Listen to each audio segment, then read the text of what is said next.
All right, everybody. It is time for us to go ahead and get started. Welcome to everyone.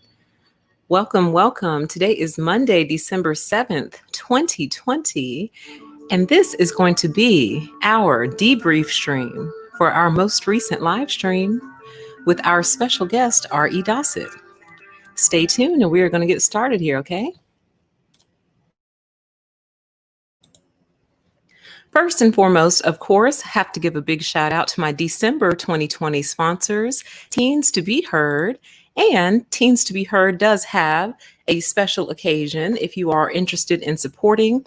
During this time of year, they are asking for your help in supporting their teens. You can give monetary donations or gift cards, and they actually go around and deliver gifts to the teenagers individually, with COVID restrictions in place, of course.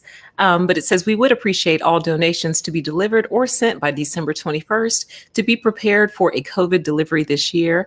And we actually do have some contact information there on the screen if you're interested in reaching out to any of the organizers, or if you happen to be in the Paterson, New Jersey area and maybe are interested in becoming a volunteer or getting your child involved in this organization. The contact information is there on the screen for you. So do please go support our sponsors, and do please keep in mind that anything we discuss during our live streams is not a direct reflection of the sponsors or what they stand for.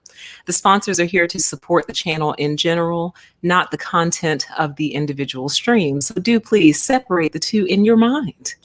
Now, what we've all been waiting for. Welcome, everyone. Welcome, welcome, welcome. So I was laughing as I was prepping the show because I was like, PTE, you just left them hanging. You just went and just dropped the mic on them. Well, you didn't drop the mic. Your guest dropped the mic on them, and then y'all just walked out of the room and just left them sitting there. And I was like, oops. Whoopsie. I totally forgot, man. I totally forgot that we normally hang out and debrief those kinds of things. But two different things were happening, really three. One, I was desperate and dying to listen to the playback. So that was one.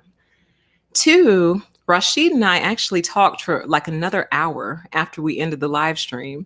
So my mind was not on you guys. I'm so sorry. I was getting like one-on-one education and wisdom, like downloaded directly into my brain. So I completely forgot my first estate, which is you guys. I'm so sorry. Okay. I'll try not to do that in the future. But, you know, when you have a mind like that on the line, you know, whatever they're willing to share with you, you're supposed to sit there and soak it up as long as they're willing to give it.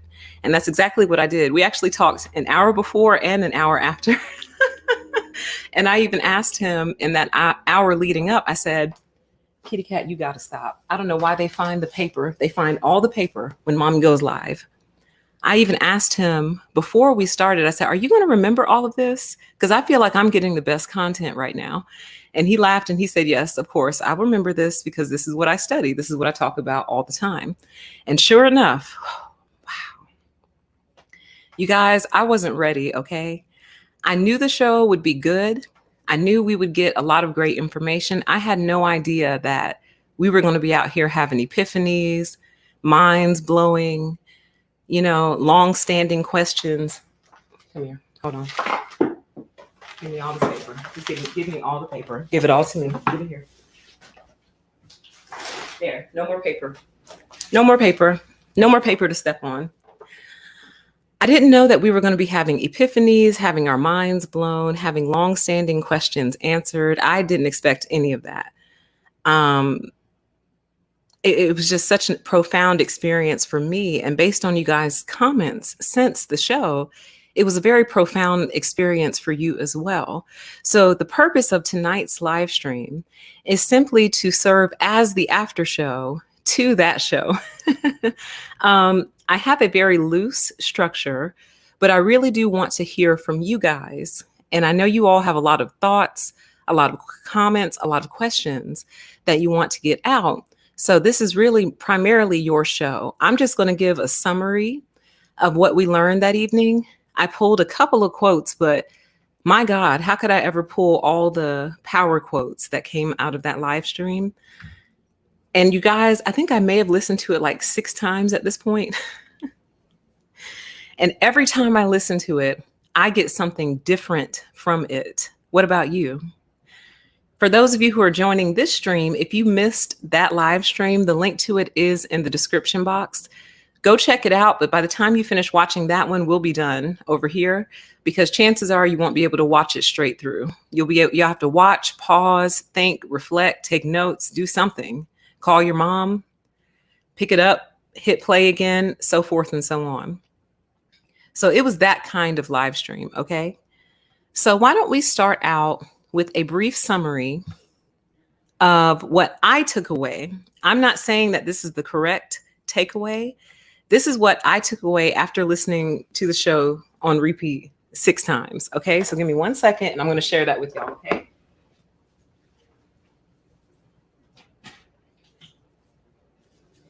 And I wanted to make fun of myself also and say, would it be a live stream without a major technical error right in the beginning? Like, really? Like, oh my God. And for those who may be wondering what happened was I did a news break earlier that day, and I do my news breaks from my Safari browser. Why? Because I can turn off the ads in Safari. So when I plugged the show in the news break, I never closed that browser window. Well, when I went live, I didn't know this, but YouTube automatically starts playing the show if your browser window is open, which makes sense. Like if you're waiting on a show, you don't want to have to hit refresh for the show to go. So me and all my brilliance had the Safari window open in the background and I didn't know it. So it started playing on a delay, like 15 or 20 seconds later, and I couldn't figure out where it was coming from. So that sucked. A few other technical things that I'll be able to fix in the future. But other than that, I don't think anyone really cared because the content was just that amazing. And I've started to consider technical errors like that blessings, major blessings. So whenever we have a tech error like that, we're just going to consider that the angels just popped in and their energy is so strong, it just interrupts the energy fields of the technology. So it's a good sign. All right. So welcome, everyone. The link is in the description box. OK, if you're looking for it, you don't see it. Is it not there? Let me just look real quick. Yeah, it should say, if you missed the stream, check it out here. And actually, I'll just drop it in the chat just for anyone who's in the chat. All right. So let's do this, you guys. I'm just going to give a brief summary of my takeaway. And then I'm going to grab some of your comments. I'm going to pull out a few of the comments that really stood out to me. Y'all already know what my favorite one was when he said, you take mentally ill women and place them in corporate America and stress them out and then make them role models. I just, like, what am I supposed to say? What Wow. You know what I mean? But I'm getting way ahead of myself. Let me do the summary really quick, y'all. Welcome to everyone in the chat. So here's the summary of the Breaking Demonic Contract live stream with R.E. Dossett. Our species requires protection because we are both physical beings and spiritual beings. We can relatively protect ourselves physically, but the spiritual protection requires assistance. Ideally, and the protection that you want is the protection of the Most High God, which would be considered the positive protection. The alternate is the negative protection from demonic entities, which offer quick rewards but heavy payments, kind of like a payday loan with a massive interest rate. So you get your money right away, but you're going to pay heavily for it on the end. That is the trade-off for the negative protection. God's protection requires upfront payment in the form of being decent, of being a decent human being. And this is a deal that the narcissist or the wicked ones simply do not want to take. In order to maintain both the rewards and the protection, they must work against life at every opportunity. If they're ever caught being kind, agreeable, decent, dignified, etc., they will pay for it either in the loss of rewards or the loss of protection or both. So when people say things like, oh, that celebrity lost a family member as a blood sacrifice, what really probably has happened is they deviated from their contract in some way. Say, for example, they genuinely helped someone out, or they said no to something immoral, an immoral song, immoral movie, whatever. And now they have to pay for that because once you've taken this oath, this contract, there's no getting out. Okay. Well, there is getting out, but it's not pretty. So the narcissist is literally not allowed to be nice to you. They can be, but they will pay dearly for it in some way. Okay. So that is the overall summary that I got from what he was telling us. And I really appreciated how he gave the full explanation and not just like a summary. Most people these days don't know how to really back up and fully explain things. And I felt that's what he did. Like he gave us historical context and everything. And so I really feel like I got a lot of my questions answered. But before I get into all that, I definitely want to hear from you guys. So here are some of the questions I have for you all. What were your overall thoughts? What stood out to you the most? What was your favorite part of the stream? And what epiphanies did you have? Okay. And I'll share all of those, my answers to all of those with you guys a little later on. But this is your stream. This is for you to express your thoughts and your feelings. I thought that was so awesome, you guys. I can't believe he said yes. You know, it was a shot in the dark, but I was like, let me just try and see. And he said yes. I couldn't believe it. So I'm very, very grateful to you, Rashid, if you ever happen to come across this live stream. I was going to invite him to this one, but I didn't want to bug him. And I also don't want to wear out our welcome. So I figure I'll only bug him like once every 3 or 4 months. I know that's a huge gap in between, but I don't want to wear out our welcome, y'all. Because I'll call him every day. Hey, can you do a live stream for an hour? You know? So I'm going to pace it. I already have some topic ideas that I'd like to discuss with him coming up. Oh, that's another one I want you all to put in the chat. What future topics would you like to hear from him? I want him to really go into the male-female dynamic, the energetic and spiritual nature of the male-female relationship. I want him to talk about this hatred towards the woman, which I brought up on my other channel, A Deeper PTE. I posed the question, what's up with this hatred for the woman? Why so much contempt for the woman, right? I want him to get into that. I just really want to probe his mind on that topic a lot. So hopefully we'll get that for a future show. But let me get into you guys' comments. Welcome, everybody. Welcome, welcome. Hopefully you had a great weekend and easing into this new week. It's December, and I can't believe this year is almost over. I feel like I felt every day of this year. What about you guys? Most years are just a blur of some kind, but this year I feel like I know what I was doing on almost every day, and that's not normal for me. The question says, how many times did you watch the video of demonic contracts? I watched it 4 times. I think I'm on my 6th watch read. I think I watched it like 6 times. And literally every time something new hops out at me. I love that so much. Love it. Like he fed us, did he not? Let's see. And let me tell you guys this. This is just kind of a funny aside. It's not really funny, but it tickles me. I don't know what it was about that stream, but it has brought out some true crazies out of some people, man. Like the messages I've been getting, it's like he exercised people in that stream, because I've been getting some of the most bizarre, random messages, some from people who've been watching the channel for a long time.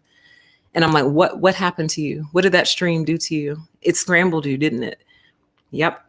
And a lot of people have told me for a long time that I probably have a lot of narcissists watching me. And I used to think, yeah, maybe, but they probably can't handle it because it gets to be too true. After a while, they have to run because their bubble is in danger, right? But I think whoever told me that was 100% correct, because that stream scrambled some folks, baby. Woo! I'm talking about scrambled. All right. Let's see what else we have. Yep, I agree. It says you hear something new each time. You sure do. You most certainly do. He's not here today. We're not going to wear out our welcome. But you never know. He might pop in the chat. And if he wants to come on, we'll get round 2. All right. The one thing I forgot to ask him was, how do they know, or do they know once they've entered into these contracts? Like, how do they know? And because I didn't get to ask him, I've been thinking about the question these past couple of days. And here's my theory. I'll have to run it by him. My theory is the way you enter the contract is by doing bad things, basically. So, and it starts small, you understand? So it starts with stealing that candy bar when you were 4. Then it escalates to stealing your teacher's favorite pen off of her desk when you were 10, and then it just kind of builds from there. So, and this is just my theory, guys. This is just my opinion. I'm just thinking out loud. So as we get older, we may or may not already have like this small library of things that we've done that are leading us into the pathway of a demonic contract. But I feel like we all have like perhaps a deciding moment or some sort of deciding factor that ultimately walks you into that contract, and there's no walking out. Now, what moment that is, I'm not sure. And I don't think it always has to be bad, you guys, because as he was talking, I was just thinking about our corporate cult series almost the whole time. Not the whole time, but almost, because I'm like, I think what's happening with me, and you all, I've shared pretty much my whole journey with you guys, is, I get the interview. It's great. Interview goes great. Everything's great, and for whatever reason, people think that I'm the type of person who would enjoy a demonic contract, or I project something about myself that says, oh, she's going to be an easy kill. She'll be an easy kill,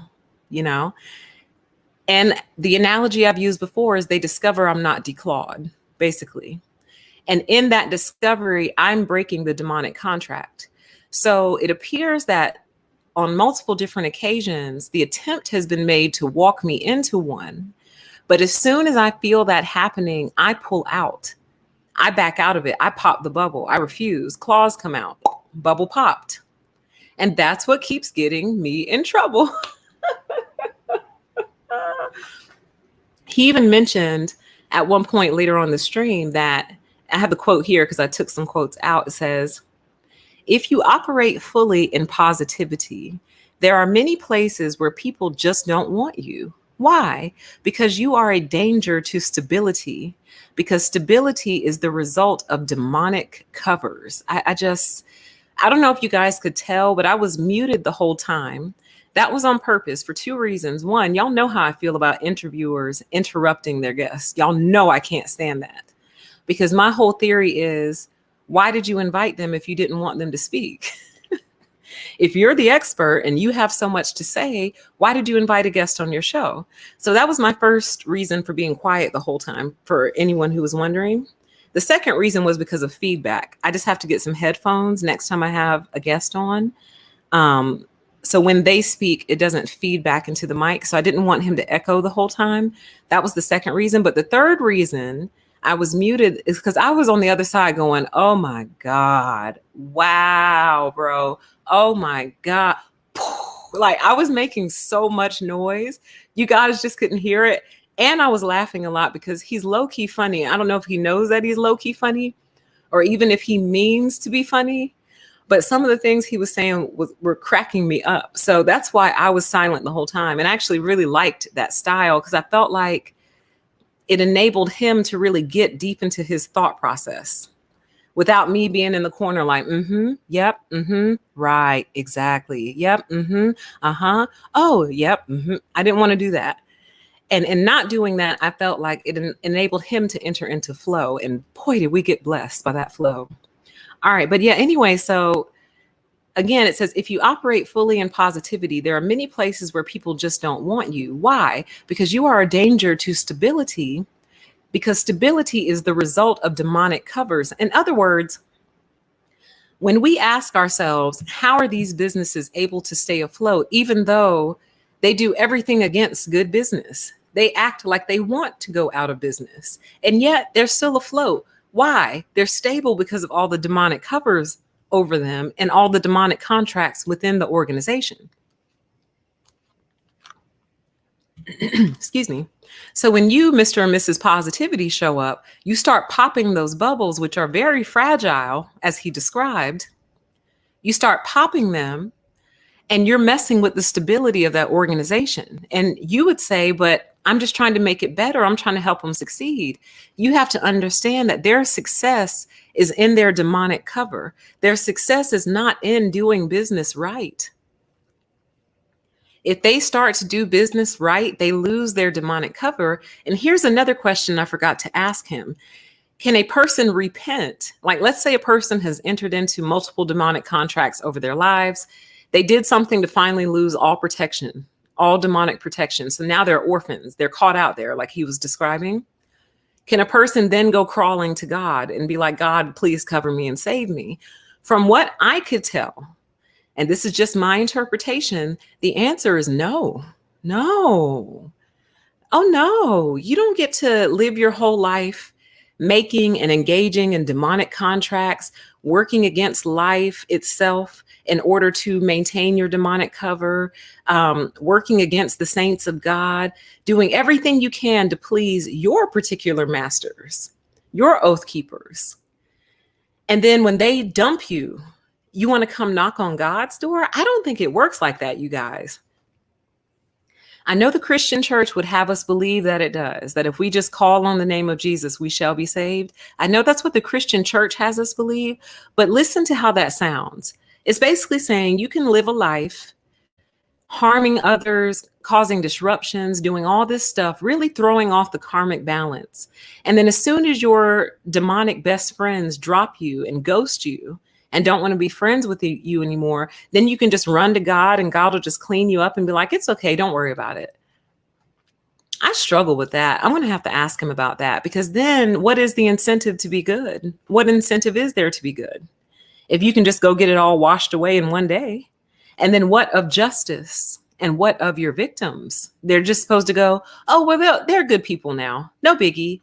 They're good people now. Yeah, they were destructive for 35 years, but they're good people now. I just don't think it works that way, you guys, but that's just my opinion. So let me keep going. I'm glad you enjoyed it. It says that was an amazing, amazing interview. I agree. I feel so fortunate to have been part of it. And I got my private session before and after. So try not to be too jelly. Try not to be too jelly belly. Let's see here.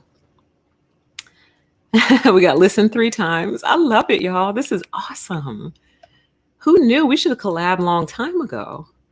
But in YouTube, in the content creator world, it's not as fluid as you would think. So people don't always respond. Creators don't always respond. Creators don't always want to work with other creators for different reasons. A lot of creators are insane, if we're being totally honest, So there's a lot going on behind the scenes, but the fact that he said yes and graced us with this, incredible. Incredible. I'm still listening to, because I'm trying to pull all the good quotes from it and trying to get my thoughts around what I want to talk to him about next. I'm so happy for you guys. I'm happy you guys got to hear this and see this. All right, let's see here. It says, PTE, hello, what is your name? I truly enjoy learning about the spiritual side of narcissism. The behavior is too striking across everyone who dysfunctions by it. I agree. So I don't actually give out my real name just yet. However, 2 of my sponsors know it now because I'm a klutz. So you might have an opportunity to learn my real name if you sponsor my channel, because I'm a klutz. And long story short, I have 2 email addresses. One was the email I used to set the whole channel up. Permission to exist at Gmail is the email I set up after the channel had been up for a while. Well, because I'm, such a person who pays attention to detail, I accidentally emailed 2 sponsors from my first email, not the second. So 2 of my sponsors know my real first name. Shout out to you guys. So if you want to run the risk of me being a klutz and accidentally revealing my identity, become a sponsor. All right.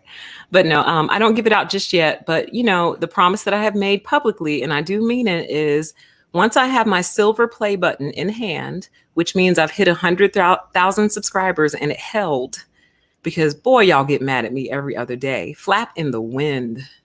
I mean, in the wind. My God. So it has to go to 100,000 and hold long enough for YouTube to send me my silver play button. I will do the unboxing on a live stream and you guys will meet me for the first time. All right. So that is my promise to you. And I make that promise because we are so far out from 100, honey. By then, who knows if this country will even still be in existence by the time I hit 100. Although I've been getting a lot of encouragement lately to do podcasts. People are pushing me into the podcasting world. They say I absolutely must. So we'll see. All right, let's see here.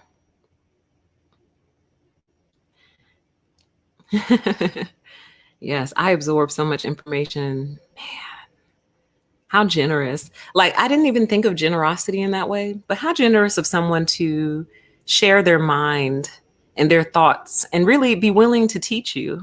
You know what I mean? Like that's an element of generosity, because a lot of people aren't like that, you guys. Let's see. All right. I am just scrolling through your comments. Oh, he's coming back. He agreed to do another show. I just have to pick a good topic. So you guys let me know what topics you would like to explore with him. I have one in mind, but if you guys have something else, by all means. It was like a culture shock, wasn't it? I felt like we got so many questions answered that night.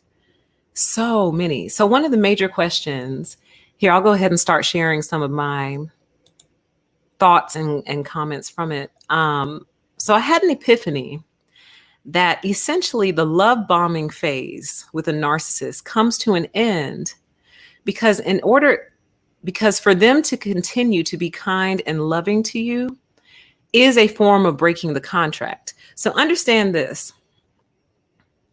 The love bombing is real in the sense that it actually happened, meaning however they love bomb you, cards, candy, flowers, phone calls, dates, whatever, those things really took place. So you have receipts, you have pictures, you know what I mean? You're on camera somewhere, they caught your face. So those events really took place. They gave you real gifts, tangible gifts. You can pick them up with your hands. So all of that is real without regard to the intention. And it produced a real feeling in you, which is a feeling of warmth, positivity, joy, happiness, gratitude, whatever. If the narcissist keeps doing that, keeps love bombing you, and keeps producing those positive feelings out of you, they are in the process of breaking their demonic contract. And they know this on some level. And that's why they pull away and pull back and they stop, because they're going to get in trouble if they continue. If they keep it up and they keep being nice to you or cooperative with you or kind to you in any way, the love bombing phase, they will get in trouble in some meaningful way. They'll lose their demonic protection. They'll lose something important to them. They'll get caught, whereas their cover was protecting them from getting caught from different things. The nicer they are to you, the more that cover lifts and exposes them to the risk of getting caught for one reason or another. Like, I can't tell you how many times. I'll give you just a super brief summary. This is College X. It was Valentine's Day. He really went all out. Like, wow. Still to this day, nobody has topped that particular Valentine's Day. I still remember it and I still have the pictures. Basically, he filled my room. It wasn't a dorm, it was an off-campus apartment, but my room in my off-campus apartment, he filled it to the brim with balloons and flowers everywhere. So when I walked in, it was kind of like a wonderland, because all the strings are hanging down from the balloons. So it's like you have to kind of walk through the strings. Like, it was just so cool, so sweet, so thoughtful. Took tons of pictures, flowers everywhere. And I was like, this is one of the nicest displays anyone's ever done for me, Super in love, like really loved him in that moment. And I think like the next day, if not the day after, I found out he was cheating on me.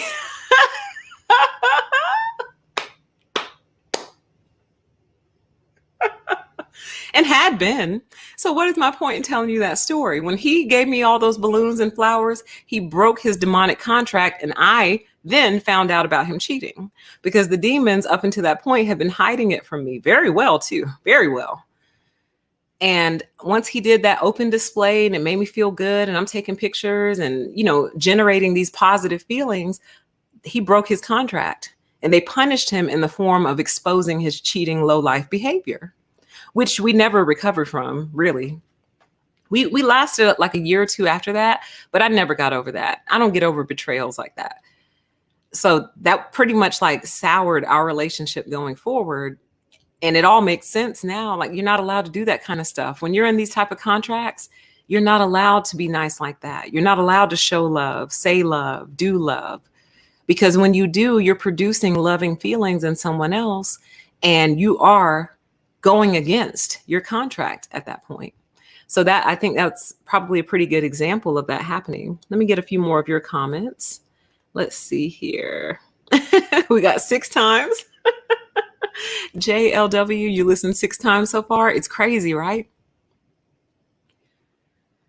I mean, wow. What else do you say? What else am I supposed to say other than wow? Like, someone left a comment on the video on his channel. So he posted the video on his channel and they left a comment under that one. And they're like, her wows were so annoying. And I'm like, I wanted to say, what else am I supposed to say? Like, what am I supposed to be like other interviewers and jump in and pretend like I know just as much and show how much I know and, try to like talk to try to match. There was no matching that. Like, you don't match that. You sit back and you shut up and you learn and you absorb. So they were irritated by my wows, but I didn't know what else to say. Like, what else was I supposed to say? What was I supposed to say? Thank you, Rashid. We knew that already. Is that what you wanted me to say? Oh, thank you so much. We already know that. Oh, thank you so much. We talk about that all the time. No, all I could say was, wow, because that's all that's literally speechless. Okay. And quite a few of you were speechless as well. Let's see here. The link, you can find the link in the description box. And let me see if it's still in my clipboard. It might still be. Boom. I think this is the right link. I'm sending you somewhere. There you go. So another link just came your way. Hopefully that's the right one. Let's see. Oh, absolutely. It says, I remember understanding the understanding this spirituality, a physical and spiritual realm. Since I moved back to the States, I forgot. America is so secular, disregards the spirit realm. Oh, yes, indeed. And I can't tell you how many people come to me in some form or fashion, comments, emails, DMs, telling me, you need to stop talking about the spiritual side of things. You need to stop. And then they love to say, go to Dr. Ramani's channel. She never talks about the spiritual and her views are way higher than yours. I'm like, wow, okay. So you're trying to give me feedback, but your way of giving me feedback is to try to insult my view count. She's in her own lane, honey. That's her lane, and this is mine. People find value in hers. People find value in mine. Like, I don't have to be like her or any other content creator because this has never been about views for me. Never. So I say all that to say that people come to me demanding that I conform to the other narcissism channels out there, demanding that I stop talking about this type of stuff. You know, give it a rest, PTE, put it to bed, you know, focus on what the medical community is saying. And you know what I like to call those people? Agents. All right, let's keep going. There is no separation, kids. The reason the medical community doesn't have an answer yet is because they refuse to go here. They refuse to explore this side. And part of what Rashid was telling us that night was we are indeed also spiritual beings. We are. And it's like we tried to deny that, but it's like, how can you deny that when literally you have no control over anything that happens to you, really? You don't really control when you wake up. You don't really control when you go to sleep. You didn't really control your birth, and you probably won't control your death. You don't control when you get hungry, tired, thirsty. Like, you are literally 100% controlled by something else. You really don't even control when you breathe. Yeah, you can hold your breath. Great, good job. Now you're going to breathe again. So we have very limited control. So the fact that we think that we are without added guidance is very strange to me, but I respect other people's views. But these same people are typically the ones lost and wandering in the world because they just cannot accept that there is something else. There is something higher than them. Okay.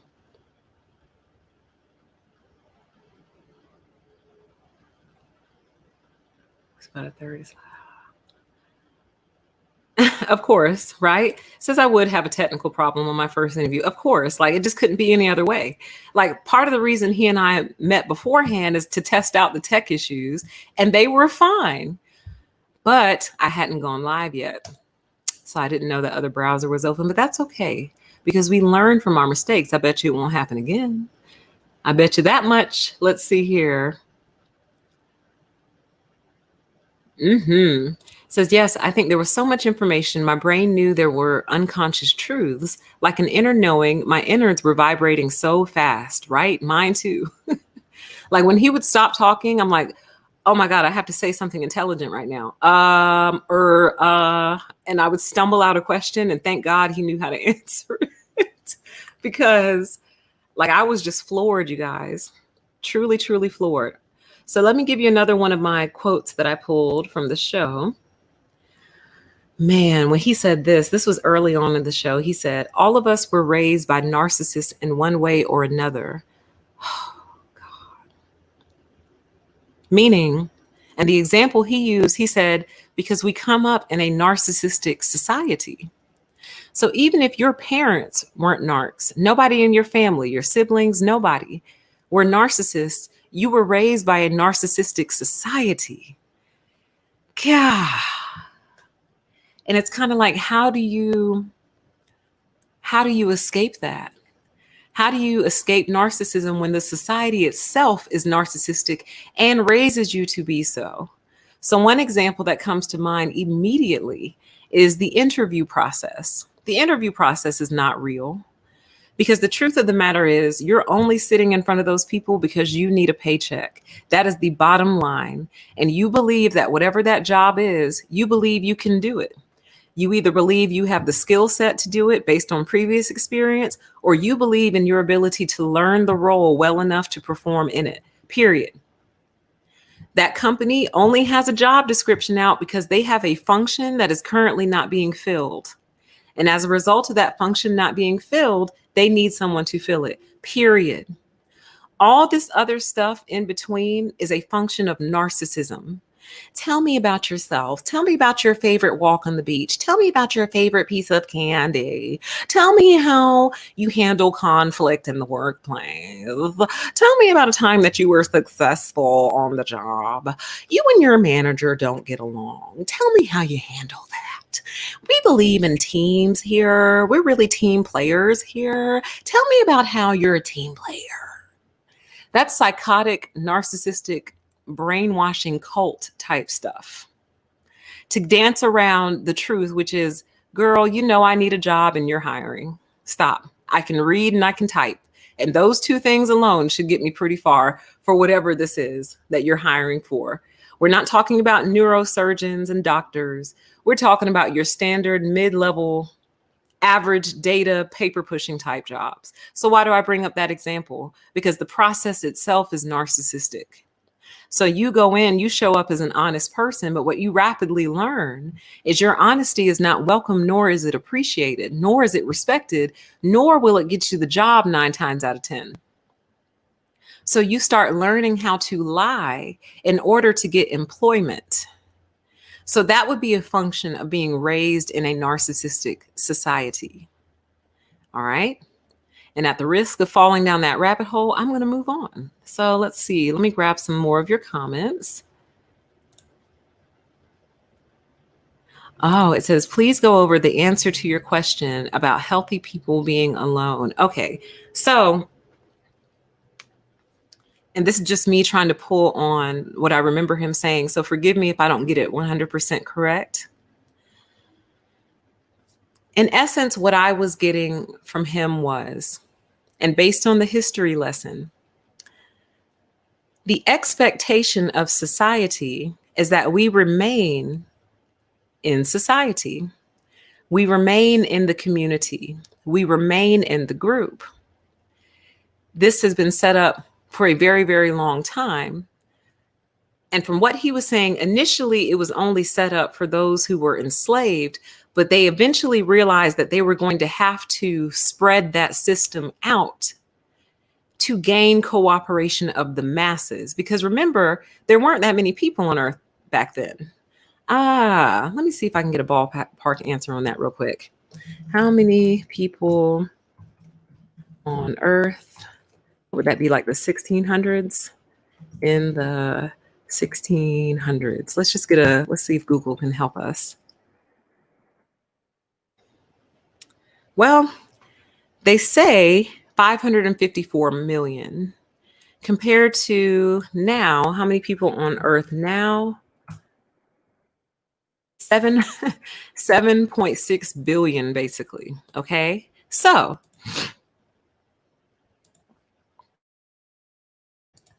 when you have a society of 554 million, which is still a lot of people, but that's really just a little bit more, a few more people than the United States has currently. 554 million is about 200 million than the United States has currently. Okay. So you take that, spread it across the whole globe, it's not that many people.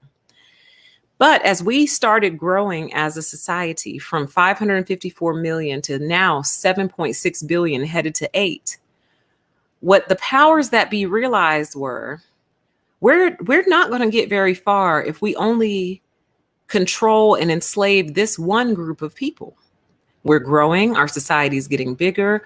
We're going to have to find ourselves a mechanism to get everyone under control, under the same influences and under the same doctrines, right? So free the slaves and enslave everyone, including the old slaves, of course, right?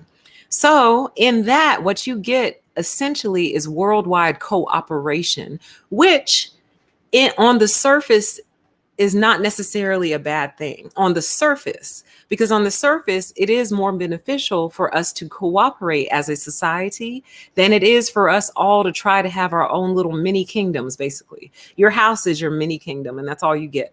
Your house and your yard is your mini kingdom, okay? Now, with that in mind, the danger in that is that once the rule setters decide that they want to take society in a different direction, or if the rule setters go insane and decide that they no longer want cooperation, they want rulership, it's very easy then to just start reprogramming the masses toward your wants, wishes, and desires. Okay, so we're there. Now, healthy people would be the ones who essentially have thrown off the narcissistic programming of society, if I'm thinking of the right question that you're talking about. Also, we are often rejected by society because society as it stands today is only stable because of its demonic covers. So for example, let me think of an example. Let's say the housing industry, even though right now it's getting shaky, but it's been doing very well for a year that we're supposed to be in a pandemic. So actually, that's a perfect example. You see how the housing industry is doing great, even though we're in the middle of a pandemic? That's because it's covered by one massive demonic bubble, basically, held up by real estate agents, realtors, brokers, and believe it or not, the home buyers themselves. Now, how do the home buyers hold up this demonic real estate bubble? Because they agree to the whole process. They agree to the contract money. I forgot what it's called. Earnest money. They agree to the earnest money. They sign the contract. They watch the house get built up. They agree to pay whatever exorbitant price is being charged for it. They agree to take out the loan for that exorbitant dollar amount. They agree to the interest rate that, my God, is criminal. By the time you get through paying off your house, you have literally purchased a whole nother house. You have. They agree to the interest rate. They agree to the payments. They agree to let the bank take their house from them should they ever falter and slip on those payments. So they agree to the whole process. So everyone is complicit. So when you decide that you're not going to participate in a demonic system or a system that has demonic coverings all over it, you get kicked out.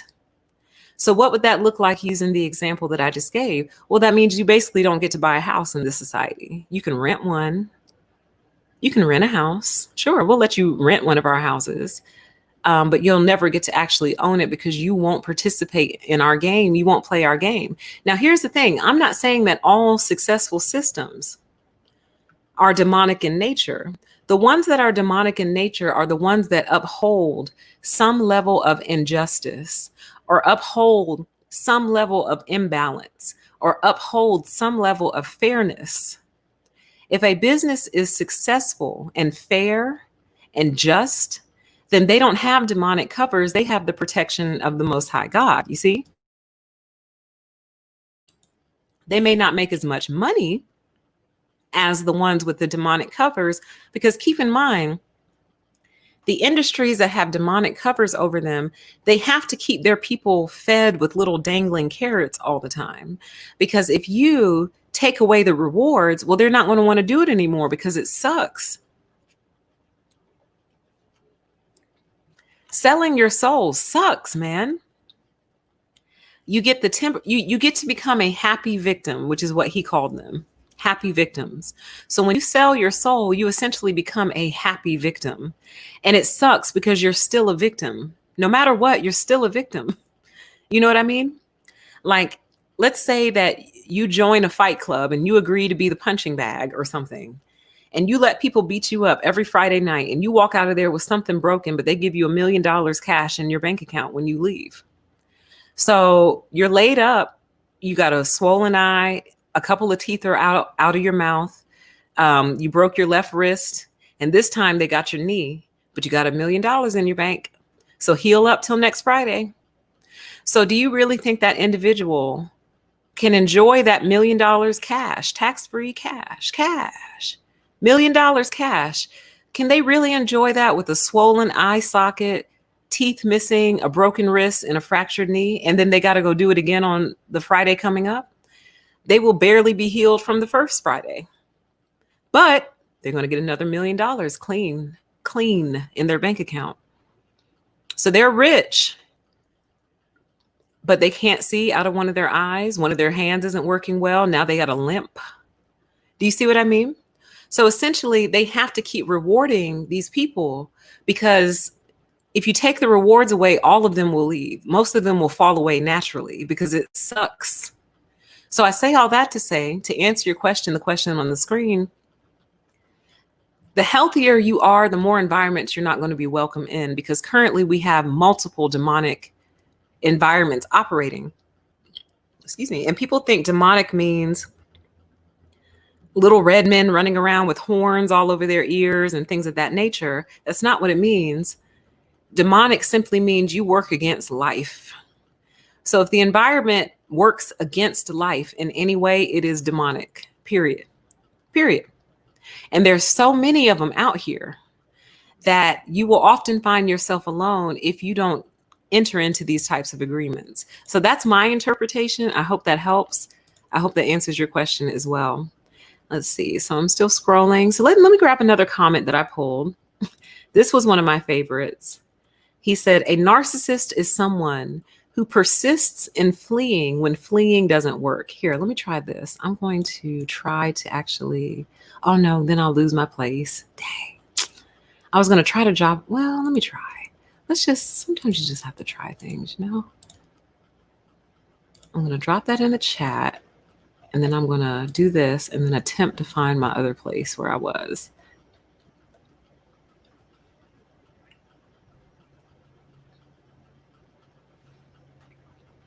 Okay, so anyway, the comment on the screen is, a narcissist is someone who persists in fleeing when fleeing doesn't work. I was like, God.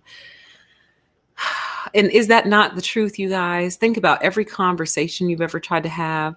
Think about every letter or text you've ever written. You try to word it properly. Think about any time you've tried to hold them accountable for anything, bring anything to their attention. What did they do? They flee. They flee everything. They flee reality. They flee responsibility. They flee humanity itself. Because as he was saying, they're actually quite bitter at being human. They don't like it. They don't enjoy being human, because being human reminds them that they're not God, basically. Our limitations, our restrictions, the steps that we have to take. So one of the examples that actually had me cracking up in the background was when he gave the example of, you know, if we want an apple pie, we have to go through all the steps to make that apple pie in order to have it. He said, if anyone just stood in their kitchen and was like, I want an apple pie, I hope one appears right now, we might actually send them off to the psych ward to get evaluated. Because it's like, well, sweetie, do you want me to order you an apple pie? Do you want me to go get you some ingredients so you can make yourself an apple pie? But you're going to have to do something to get what you want. That's very human. That's a huge part of the human condition, having to take steps to achieve what you want. I've told you guys for many years now that narcissists are fundamentally lazy. They're lazy in spirit, mind, and truth. They are fundamentally lazy people. And this was the first time I actually felt like I understood what even I was trying to say. You know, like everything requires some level of effort. But here's what made me laugh even more. So he didn't take the example this far. I took it further. I said, and a true narc wouldn't even be able to wait for the pie to cool down to eat it. So because they're so impatient and so rushed, they're going to reach in the oven, probably without an oven mitt, you know, because they're tough and superhuman. Grab the pie, grab the pie out of the oven, slam it down on the kitchen counter because it just burned your hands, because that's a natural law that you refuse to acknowledge because you're tough. So you don't need oven mitts or anything. And like a true narc, instead of just waiting 5 or 10 minutes just to let it just cool down a little bit, they're going to get that knife, slice it, and shove it right in their mouth.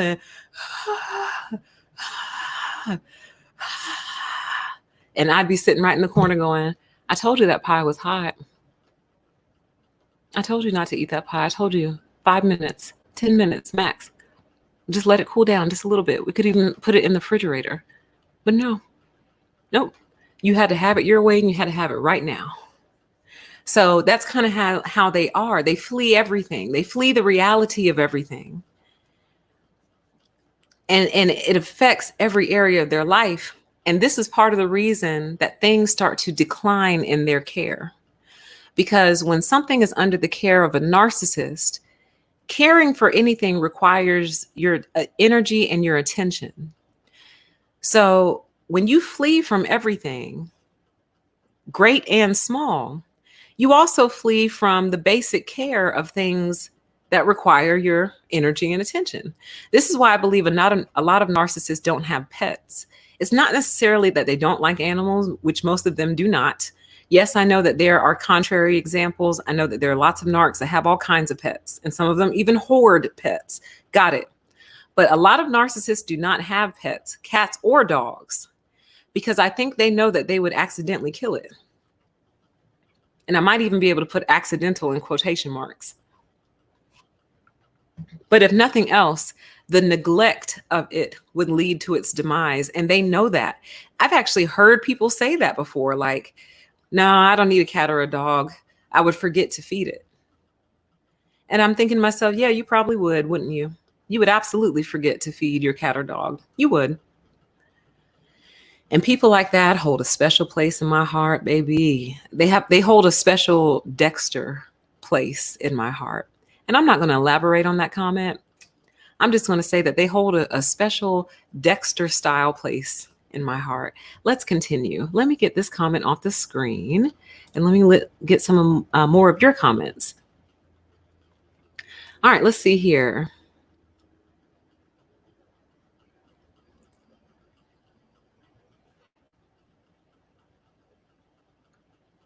Well, thank you. It says, I'm not sure what the why question was in response to. I think it was when I was talking about how people have been like spiraling out on me since that stream. It says, I've been waiting for you to get into the spiritual realm since your very first video calling it demonic possession. I'm glad you guys like this. I'm glad you guys are open to this and want to talk about it. I almost did this stream on a deeper PTE, and I didn't do it for two reasons. One, I knew that nobody would be awake that late on that channel. Is one. But two, I thought about it and I said, you know what? We've already broached this subject on this channel before. We've already talked about this many times. Oh, I made a playlist. I'm going to put this playlist down in the description box for you guys. So the name of the playlist is The Spiritual Side of Narcissism. And all videos relating to the spiritual in any way, I am going to put on this playlist for you guys. So it'll all be concentrated, but any new listeners should know that we are going to explore this, y'all. And the need to have them separated, I find so incredibly strange, because and demand that they be separated, because to me, hold on, let me do this real quick. Y'all know I can't do two things at once. The spiritual side of, I can't type either, side of narcissism. Boom. All right, so I'm linking that in the description box and I'll drop it in the chat for you as well. But yeah, the demand that they be separate, I find so strange. It's like, do you know that, like, I kind of get to create the content I want to, right? You are like aware of that, right? Like I kind of get to explore the ideas on my mind, you know, and if they land, they land. And if they don't, they don't. Like, y'all let me know if you don't like something. The views tell the story. The views tell the story. So if I click on there and I'm like, all right, that's crickets over here. They don't really like this. I just don't do it again. Very simple. But like the demand that I separate the two is so incredibly bizarre to me. It's strange to me. It's like your mind can't entertain the idea and then just dismiss it. Like, okay, well, that all sounds great, PTE, but I just don't believe it... It's like, okay, cool. You know, but what else bothers me is, I don't know, I don't know. It's like, okay, well, that all sounds great, PTE, but I just don't believe it. It's like, okay, cool. You know, but what else bothers me is, I it's not always layered together. So like there's gemstones in there that have nothing to do with spirituality. Like, for example, his comment, his quote, a narcissist is someone who persists in fleeing when fleeing doesn't work. What does that have to do with religion or spirituality? Nothing. So when people dismiss shows like these because they contain spiritual or religious aspects, they dismiss everything because you miss a lot of stuff that has absolutely nothing to do with the spirit at all. All right.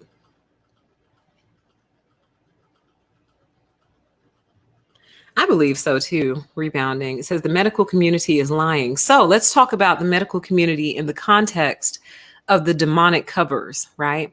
We already know, at least here in the States, what a struggle it is just to get healthcare to everyone and things of that nature. We already know the exorbitant costs of different healthcare needs here in the States. We already know this. And the question would be, why would that be? Why are healthcare costs so high? Why are medical bills allowed to disrupt or bankrupt a family? Why can't we all get healthcare? Because the whole system is currently being covered by a demonic cover. So what is the exchange? The exchange is I will prop you up. I will enable you to do bad business infinitum. I hope that's a word. Sounds right.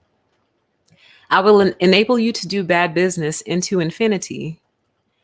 As long as you overcharge, as long as you don't quite tell the whole story, as long as you push these medications that make people sometimes sicker than when they started, as long as you never really heal them, we will protect you. But as soon as you really start to actually do good medicine, as soon as you put your foot down with these pharmaceuticals and say no more, we are not giving these to our patients or our populace anymore.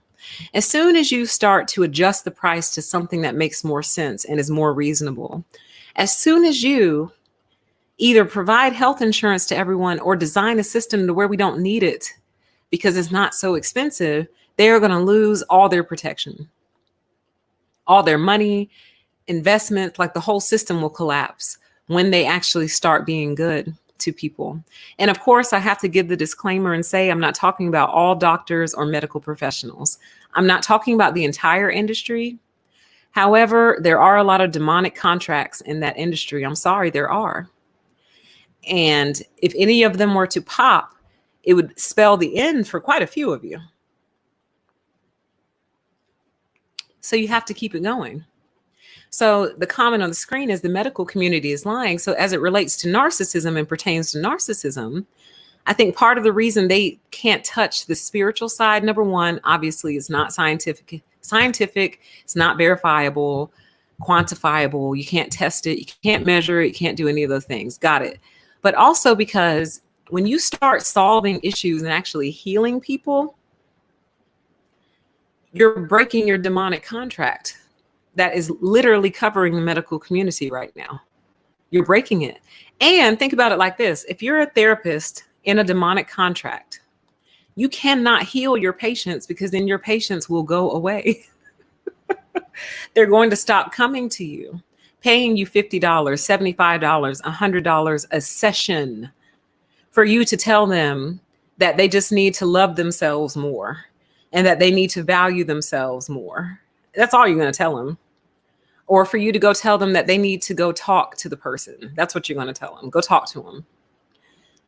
$75 for you to tell me to go talk to them. But that's the contract, because if you actually heal, you're breaking your demonic contract. You understand? All right, let's see here.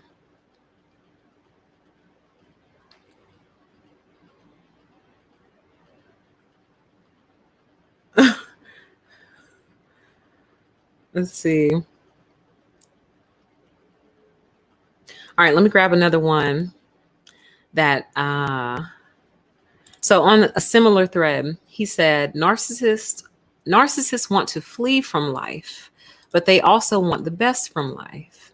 So I thought that this was accurate, 100%, because, and you can really see this play out in relationships where male or female, whoever your counter is, wants the benefits of the relationship, but doesn't want to put anything into it. They don't want to invest anything into the relationship, time, effort, energy, love, anything.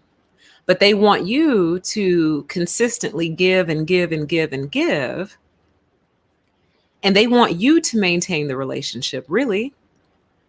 That was one of the first videos I ever did, but I think I got mad because YouTube demonetized it and it pissed me off. So I made it private, I think. But anyway, that was one of the first videos I ever did. They want you to maintain the relationship. Well, now I know why. I feel like the stream we did with Rashid answered the why. So I make the statement, narcissists want you to maintain the relationship.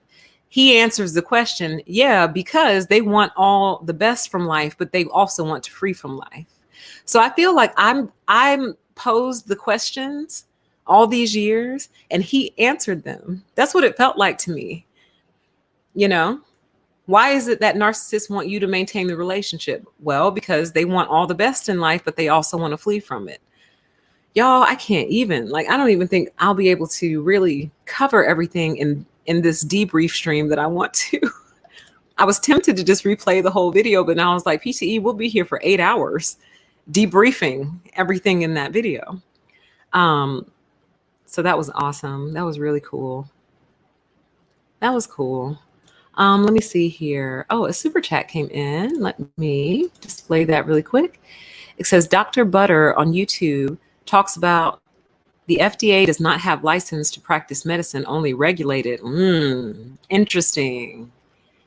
Interesting. They can only regulate it. They don't actually practice it.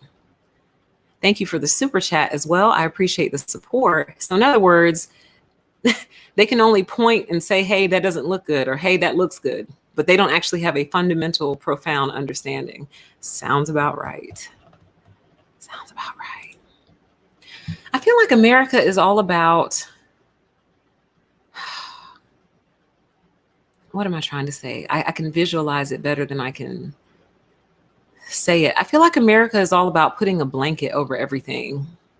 So we're not going to clear it out. We're not going to clean it up.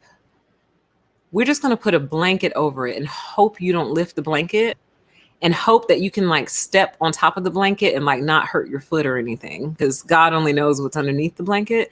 Just don't lift the blanket up. Could you do that? Don't pull back the curtain. Okay. Can you do that? All right. That's what I feel like America is all about. Did he say this during the show? They run when nobody's chasing them. Wow. Yes, they do. Like, I know you've been in the presence of a narc before and they just seem spooked, or shook is one of my favorite terms to describe them. It's like, why are you sitting over there shook? What is wrong with you? Because you feel like you're being chased and there's nobody chasing you. What is that song? There is an old song by Alanis Morissette. Let me see if I can find it. I'm just going to type in the lyrics. But the lyric goes, the demons that you're hiding from, when all your promises are gone, I'm the only one. Let me see. Demons that you're, is that Alanis or is that the other one? Let's see. The demons that you're hiding from. Nope, this ain't it. Oh, for the love. Now I have to know. Demons that you're hiding from, lyrics. It was Melissa Etheridge. She said, it's only fear that makes you run, the demons that you're hiding from, when all your promises are gone. I'm the only one. Well, isn't that fitting? So the name of the song is I'm the Only One. My 80s and 90s babies will probably be very familiar with that song, because that's back when, I don't know, we acted like Americans and everybody listened to everything a little bit. So we all listened to everybody's music. There was a point in time where I felt like we were one. And this was it was like the Alanis Morissette time frame, the Melissa Etheridge time frame, but also like the Outkast time frame. What year did this come out? Let's see. This came out. Thanks for not telling me the year it came out. Well, the point is, there was a point in time where we were all cool with each other, and I really miss it. But the lyrics are, uh, where did they go? Well, you heard them. Oh, here it goes. But I'm the only one who'll walk across the fire for you, and I'm the only one who'll drown in my desire for you. It's only fear that makes you run, the demons that you're hiding from. When all your promises are gone, I'm the only one. That almost sounds like God talking to God's children. I'm the only one who will walk across the fire for you. I'm the only one who will drown in my desire for you. It's only fear that makes you run, the demons that you're hiding from. When all your promises are gone, I'm the only one. Woo! I'm the only one left standing. When all your little demons have run away and fled away from you and all their little promises that they made you, I'm the only one who ever actually truly loved you. This is too much. This is why we have to do doses. Every 3 to 4 months, we'll get a new dose. I'm just kidding. I'll probably reach out to him later on and be like, so what you doing? What you doing? Are you busy? Do you want to come talk to me and my people? Let's see. What else do we have here?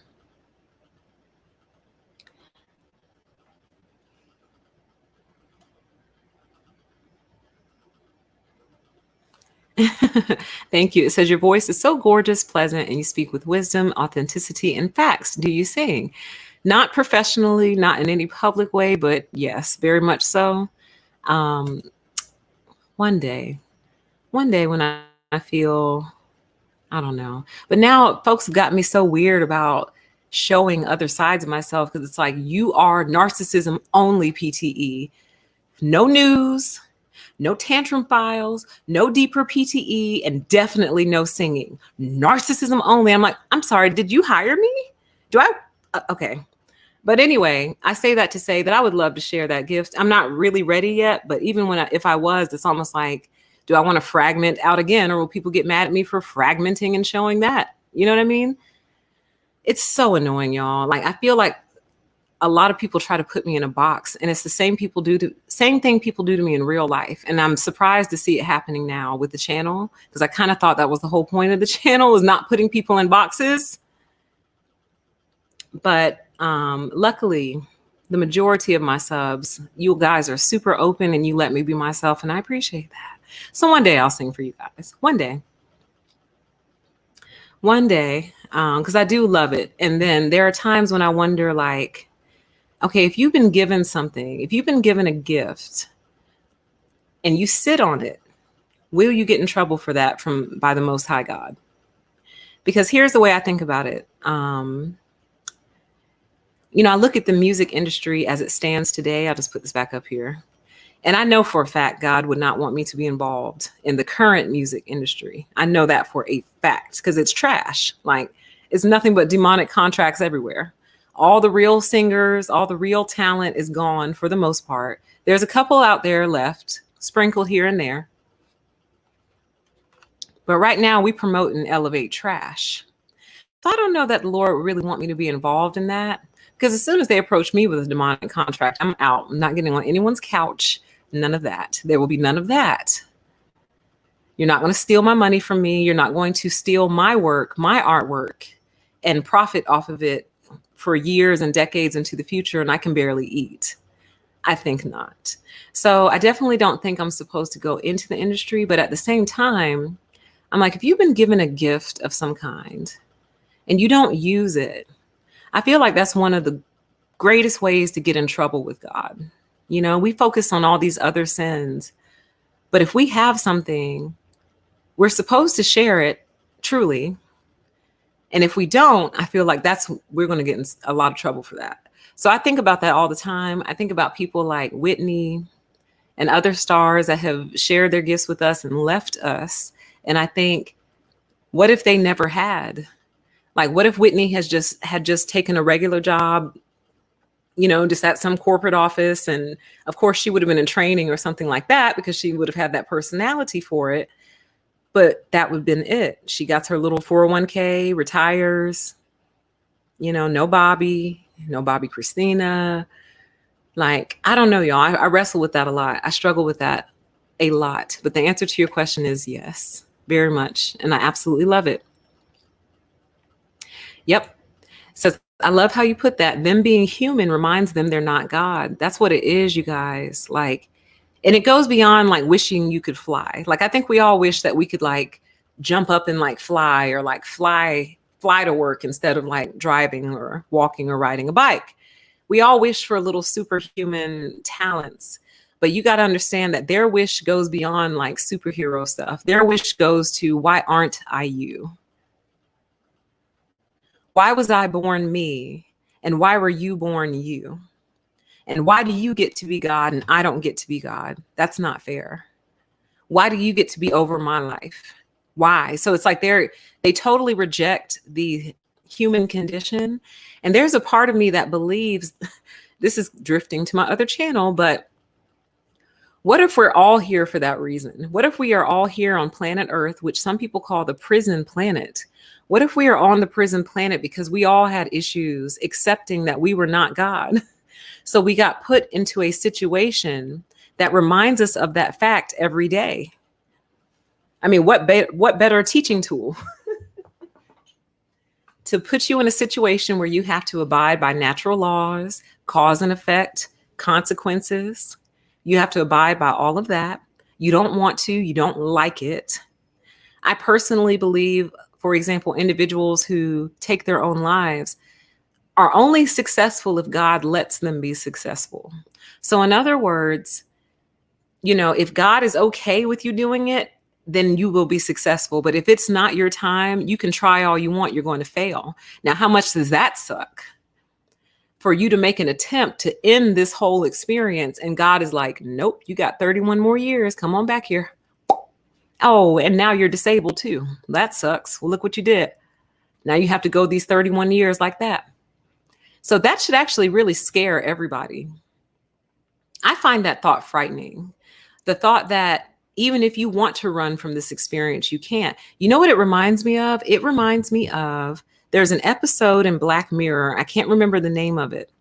But basically what they were selling in the future was you could bottle your own consciousness and force it to work for you. So basically you go to the medical facility, they put the little nodes on you. They basically download a carbon copy of you, right? And they extract it from you. And the purpose of it is to get it to work for you. So basically it's almost like you're duplicating yourself. So all my errands that I want to run, there's like another me sitting right next to me, like kind of like getting my day together for me. So it's like having the world's most perfect assistant, because the assistant is you, right? Here's the catch though. That assistant is 100% completely conscious of what's happening to them. So the assistant can see themselves through the eyes of themselves. Okay. The assistant knows it's there. You don't anymore though, because that's part of the procedure. Part of the procedure, actually, did they make them forget? I don't remember. But part of the procedure is you don't think about it anymore because your thought is, well, that's me. Like, who cares if I'm trapped in me? Who cares?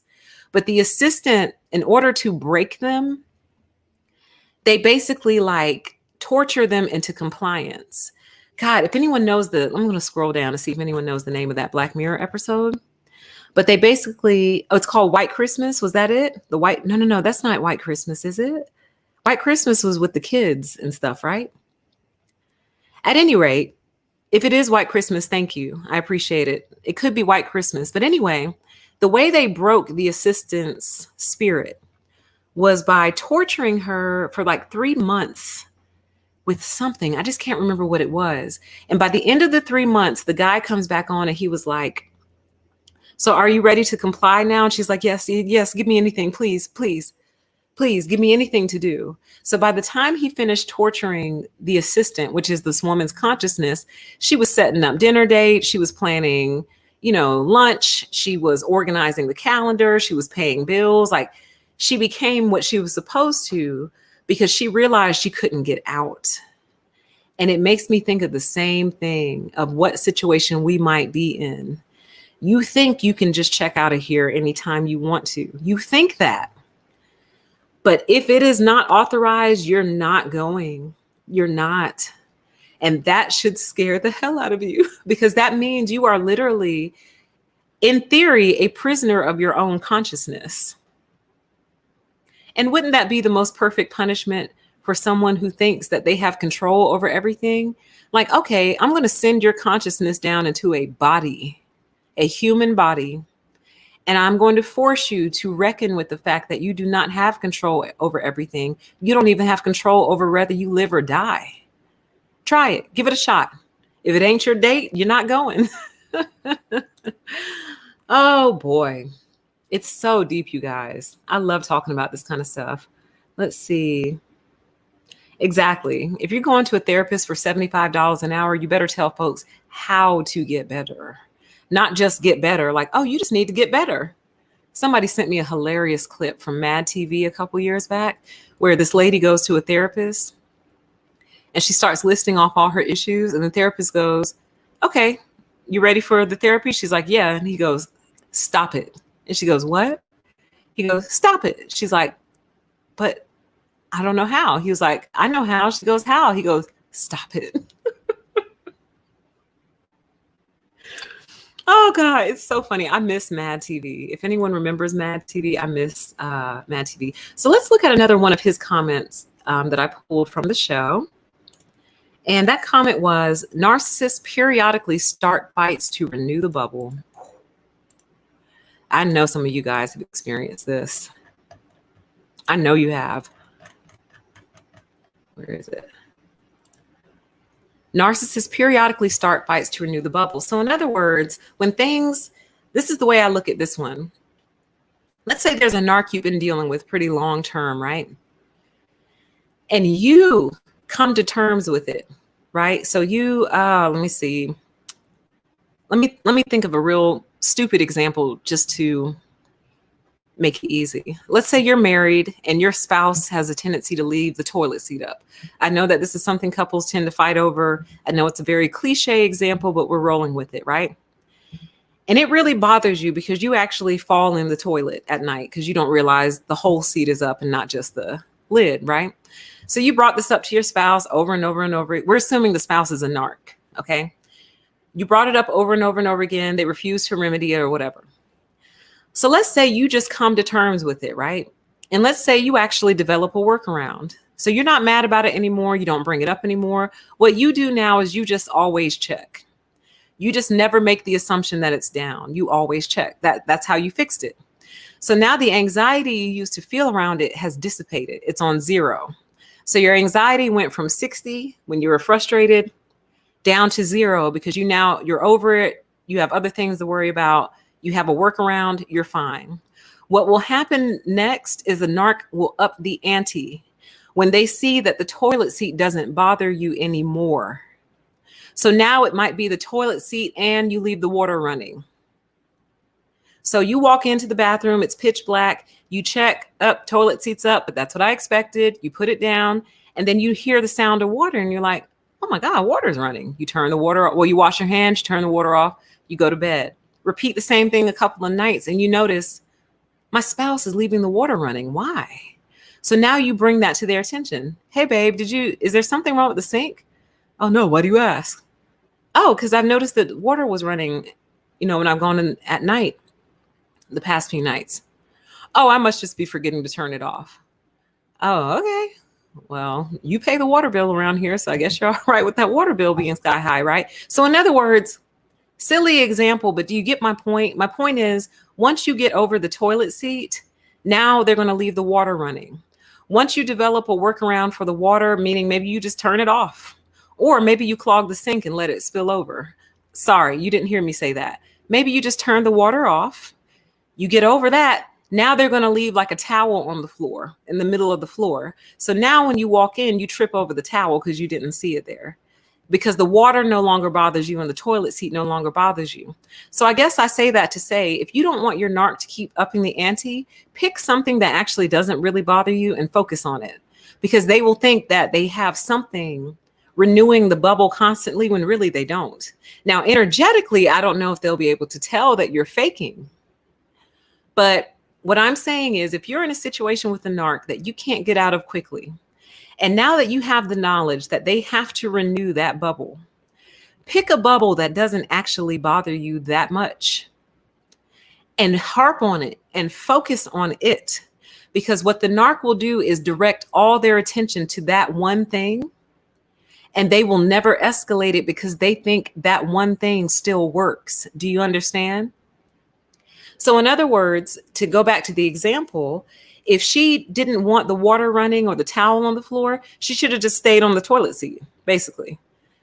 And just make it a big deal. Just make it a deal, make it a thing. Oh, honey, you always leave the toilet seat up. Why can't you let it down? Normal people leave it. Send them articles, pull up YouTube videos, like get your friends involved. Margaret, does John put the toilet seat down at night when he goes to bed? I'm sorry. I know this is not dinner table conversation. I'm just saying, like, make it big, like blow it up. Because then the narc will never escalate it to find new ways to get on your nerves. Because as you start to get over their little attempts at affecting your psyche and getting you to generate those negative narcissistic energies, when you start to get over that, you're not feeding them anymore. And if you're stuck with a narcissist, trust me, you want them fed. You don't want a hungry narc around you. Because that's when they start to get impish, and that's when they start to bother things and get into things because they haven't been fed for a while. So if you want to keep them fed, pick one thing that doesn't actually bother you, but you have to pretend like it does. You have to remember that it annoys you. And then they think, oh, good, this still gets to her. Good, I'll just use this. I promise you guys, I'm telling you, I'm giving you good, deep strategy right now. I'm giving you deep, deep strategy. All right.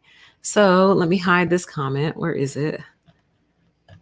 Here we go. Hide that one. All right, let me grab a few more of yours. And I think we'll round this thing out around the 2-hour mark, so we don't end up sitting here for 6 hours. But I'm really glad you guys enjoyed the show. I enjoyed it too. It was truly a gift and a blessing to me.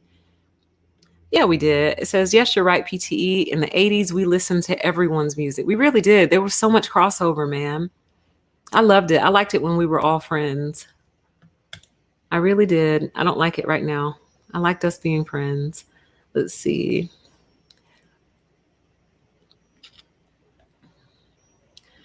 If you're just joining, we are just debriefing that amazing live stream we had on Saturday morning with our special guest, R.E. Dossett. Let's see. Y'all are crazy. Let's see here. All right, so let me grab another one of his. I thought this was powerful. He said, the moment the energy bubble pops, they collapse mentally. So let me tell you guys what this made me think of. This, and he even got to this, he mentioned this, the show. This made me realize why a lot of people honestly just cannot be around me. They can't, because I pop energy bubbles all the time on accident sometimes. And I think we've even talked about this sometimes. And the way I've referred to it on the show is sometimes you can accidentally exorcise them. So what I'm saying is accidental exorcism. He is calling an energy bubble pop. And essentially it's the same outcome, which is when that protective surrounding layer around them pops. And keep in mind how fragile it is, because he mentioned how very fragile this bubble is. And it's popped by positive energy, and it's popped by light, or as he described it, that fiery energy that surrounds us.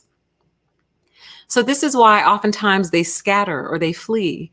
Some of you may have noticed like a clearing energy around you, because they know if they hang around you too long, you're going to shatter everything that is them. And you're not even meaning to, though. That's the whole thing about it. You're not shattering them because you want to see them hurt, because you want to see them. Half of the time, you don't even know they have a protective layer bubble around themselves. You don't even know. You just pop it on accident.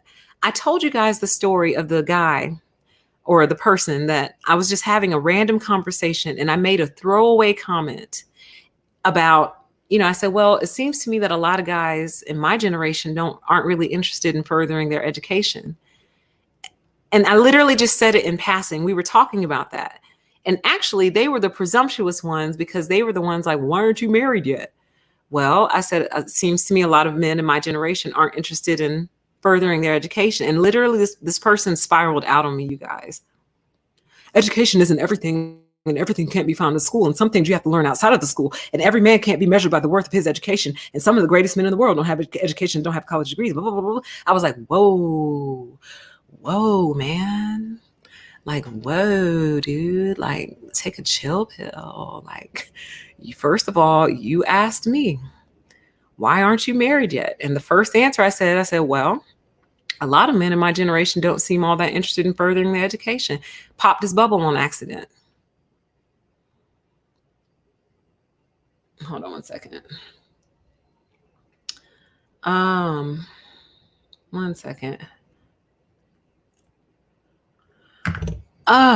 Where are we?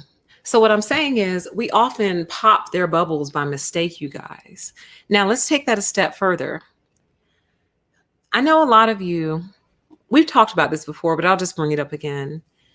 When I talk about the different issues that I've experienced in the workplace and things like that, in real life, a lot of people's first reaction is, oh, these people are just jealous of you. They're just intimidated by you. They're just threatened by you. And while that is a very self-serving and ego-stroking belief to have, I've never actually believed it. I'm like, nah. I'm like, something else is going on here. I'm like, because if they knew the whole story, they wouldn't be jealous. So I don't understand what they're jealous of, right? So there's something more going on here. And here's what I realized it is, you guys, after listening to this live stream like 6 times in a row. What it is your simple presence is bursting bubbles all over the place. All over the place. How? Why? Well, here's a couple ways. So you all have heard me interact with you and speak with you. You guys know how I speak. You know how I talk. My speech patterns, the way I speak, the way I put together my words, pops bubbles. Because some people might be sitting there going, well, isn't this an articulate bitch? Huh. Well, she must think she's somebody. She's using all those big words. Huh. She thinks she's smarter than me. And it's like, what? No. I'm just using the words that my brain puts together. That's how my brain puts together words. But boom, popping bubbles. You make them feel inferior suddenly. Like, oh, she's well-spoken. And I know I play around with words. So boom, bubble popped. Then if you're a woman, women are weird and get weird about women's appearance, but there might be something about me and my appearance that pops a bubble. Like, oh, well,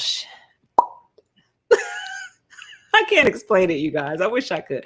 Let me put it to you like this. Okay. To use a different, no, because that's going to come out wrong. There's no way for me to say it without it coming out wrong. I'll just put it to you like, nope. It's going to come out wrong. Nope, that's going to come out wrong too. Forget it. Just know that there may be something about your appearance that suddenly shatters a bubble. Okay. Oh, here, we'll use this one because I'm short, so it doesn't matter. Let's pretend I was tall, right? Because I'm not. Let's pretend I was a tall person. And I walk into a room full of people who have insecurities about their height. So immediately, just you walking into the room as a tall person,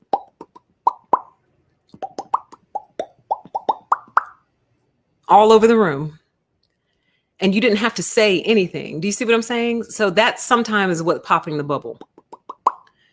Your height, how you look, the way you speak, the way you dress, or don't. Here's the thing, guys. See, we always think that it's the highest level, like, oh, you, the best dressed people. But believe it or not, sometimes they can look at a plain person and go, well, she's wearing that white t-shirt and those black pants. It just fits her. Like, why does it look so nice on her? There's nothing special about it. It's probably bootleg. She probably got it from Walmart, but it fits her so well. Like, she's wearing it quite comfortably. Like, she looks very comfortable in her skin. Like, just your comfort level in your own skin can pop a bubble. You understand? Just your confidence, the way you sit quietly can pop a bubble. Your stoicness can pop a bubble. You not telling everything that's on your mind can pop a bubble because they're nosy. They want to know what's going on in your head. So what I'm saying is, some of you are walking around collapsing people mentally all day long and you don't know it. The only way that you know it is when they start acting strangely toward you. You see what I mean? And you're like, why is this person responding to me in such a strange way? Is it something I've said? Is there something that I've done? You know, and you start to replay in your head, like, did I say something wrong? Was I rude? You know what I mean? What did I do? Honey, you just collapsed them mentally just by being near them, which is why they generally have to get away from you quick. And you guys, to expound on this, I'm starting to believe that this might be why they dominate the conversation. So the very first video I ever did on this channel was narcissistic control technique, talking too much. And we talk about how they dominate the conversation. They don't let you get a word in edgewise, how they're just trying to control the atmosphere and control the environment. Well, what if what else they're trying to control is you popping a bubble by accident? Because if you don't even know the bubble is there, you're prone to say something that will make that bubble go. And that's it. You don't even have to be doing it on purpose. You could be totally unaware. This is why a lot of people who are hold firm in false belief, don't want to debate others who have different beliefs, because they are afraid that other person might accidentally change their mind, because there are some things that are so true you just can't argue against them. That's a bubble popper. Truth is a bubble popper. So you can be surrounded by a massive lie bubble, but all it takes is one little needle of truth and that bubble is gone. Just like that. As hard as it took you to make that bubble, popped just like that from one line of truth. Okay? So,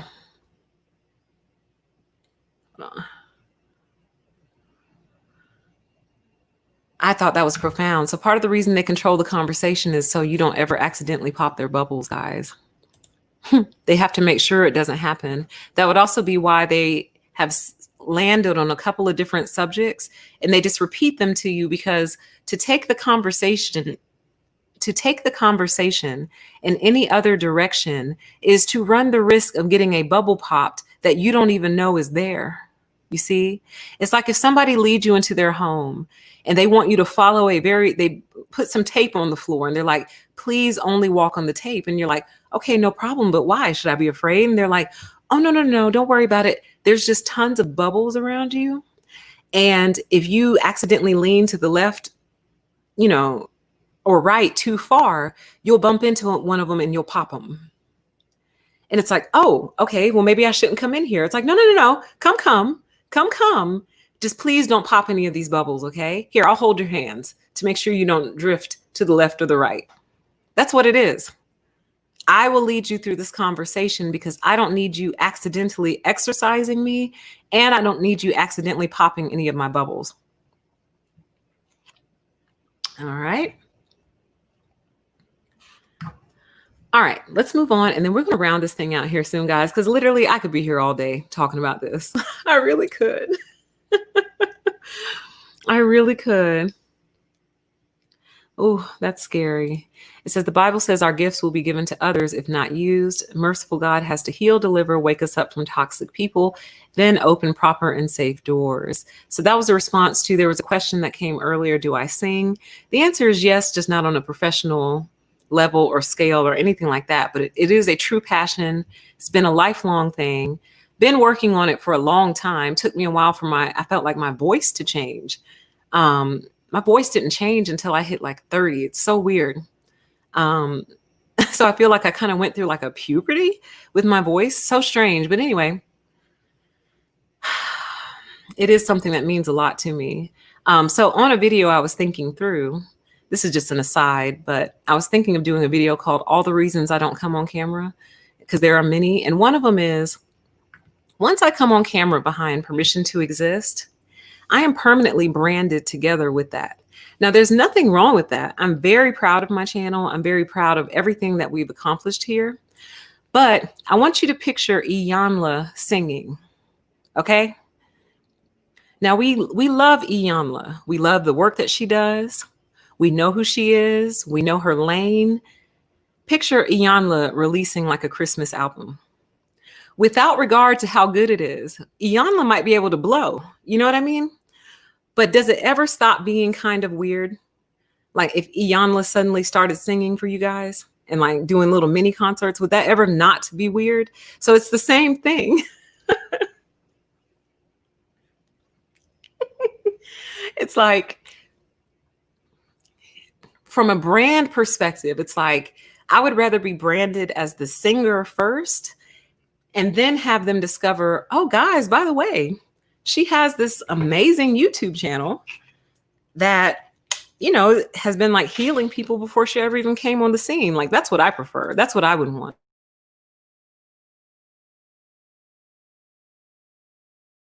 I think one has to come before the other because to get branded with this first is fine. Again, don't get me wrong. But it's kind of like Iyanla getting up and serenading you guys. And I just find that I don't think those two match. They don't go together. You see what I'm saying? Iyanla is a real person. She's the therapist who has a TV show and she like works with people with like some serious issues.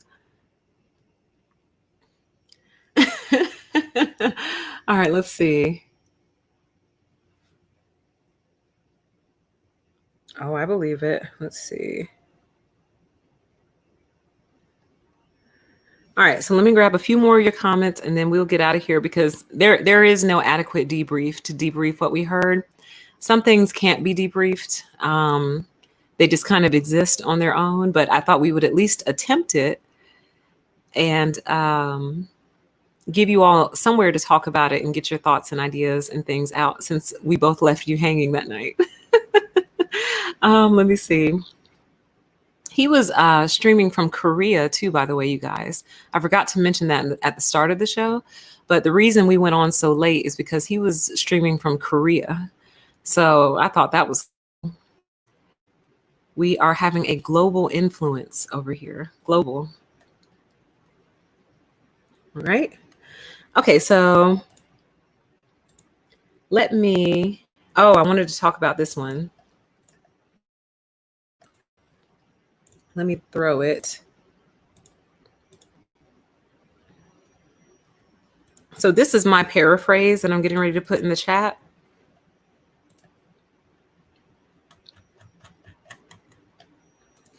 So this came up around midstream. And he said it so perfectly, and I cannot remember exactly how he said it. But essentially what he was saying was that part of the mask or part of the pretentiousness is to pretend that you want solutions and pretend that you want to cooperate. When the truth of the matter is they never plan to cooperate in the first place, you guys. And this was so powerful for me because it made me think of all the people who run their heads up against brick walls in their relationships. It made me think of all the people who will go to therapy for months or years, who will go on save our relationship vacations, you know, where a couple will take a vacation out of town for a week or a weekend trying to save the relationship. It made me think of, you know, all the different books they probably read together and highlighted together and prayed together and go to church, all this together to try to save a relationship that truly shouldn't be that hard. Because relationships aren't hard, you guys. Think about the people in your life who, number one, aren't narcissists, and number two, who you love and like a lot. Is it really hard to be friends with them, or is it hard to be in relationship with that person? Probably not. Like if you guys legitimately like each other, you probably have a tough time staying away from each other, you know, and anytime you're together, it's a good time, you know, and here's a big sign that you actually like each other. You miss each other when you're apart. If you're with a narcissist, I can almost promise you, you don't miss them when they're away and you find it odd. You're like, I'm supposed to miss you, but I don't. Why don't I? Because they're narcissists. It's hard to miss narcissistic behavior. Very hard to miss. It's hard to miss abuse. But anyway, it made me think of all the couples who try so hard to save their relationships. and work so hard to put their relationship back together. Well, what one element of that couple doesn't know, one or the other doesn't know, is that that person actually never ever intended on cooperating with you ever from the very beginning.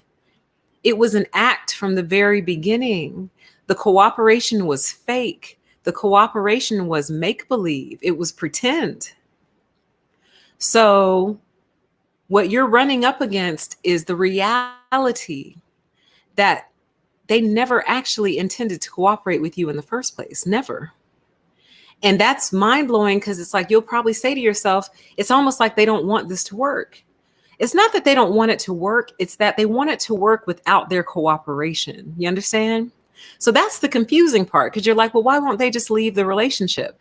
Well, honey, they don't want to leave the relationship. They're siphoning from you.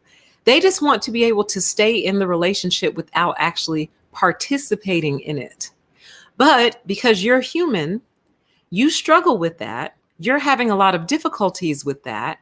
So you're trying to fix that broken link. You're never going to, though, because the only way to fix it is for them to actually really want to cooperate in real life.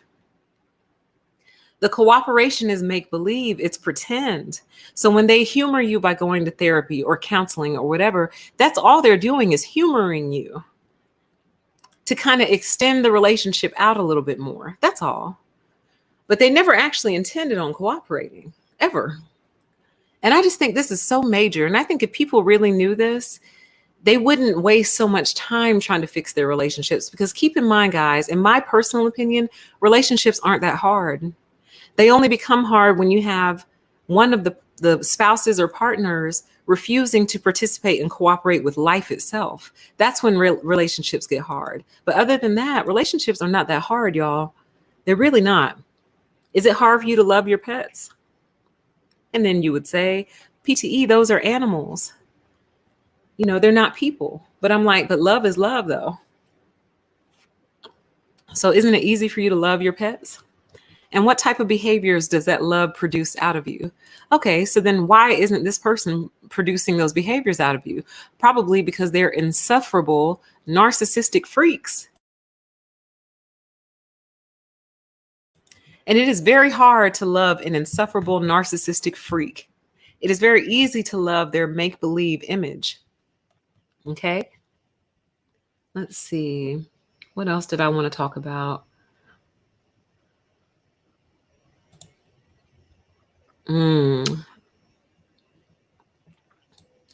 So here's a road. I'm not going to go down this road because I haven't had a chance to adequately set it up and disclaim it, even though it doesn't matter. People still hear what they want to anyway.